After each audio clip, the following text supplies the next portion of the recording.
కేసీఆర్ గారికి ఎంపీఆర్ తో చాలా అవినాభావ అనుబంధం ఉంది. ఒక రకమైన అనుబంధం కాదు. కేసీఆర్ గారు ఈ ఎంపీఆర్ అపార్ట్మెంట్స్ కు 3 సార్లు వచ్చారు. 3 times he came here.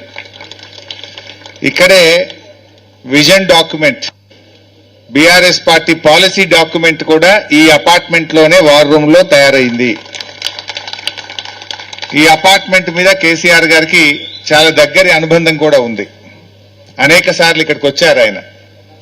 అంతేకాదు ఆయన ముఖ్యమంత్రిగా అయిన తర్వాత ఆ రోజు మీరందరూ ప్రతినిధులు అక్కడికి వచ్చి, నేను కూడా ఉన్నాను ఆ రోజు, సార్ మా అపార్ట్మెంట్ ఖాళీ అయిపోతా ఉంది, ఇక్కడ నుంచి అందరూ వెళ్ళిపోతా ఉన్నారు, మాకు మంచినీళ్లు లేవు, నీళ్లు లేక చాలా ఇబ్బంది పడతా ఉంది, కిరాయికి కూడా ఎవరు రావట్లేదు, ఖాళీ చేసి వెళ్ళిపోతున్నారు, మాకు నీళ్లు కావాలి అని మీ అసోసియేషన్ ఆ రోజు అక్కడికి వస్తే కేసీఆర్ గారు అప్పటికప్పుడే ఎండి హెచ్ఎండబ్ల్యూఎస్ కు ఆదేశించి ప్రత్యేకమైనటువంటి పైప్ లైన్ తో మీకు నీళ్లు ఇచ్చారు.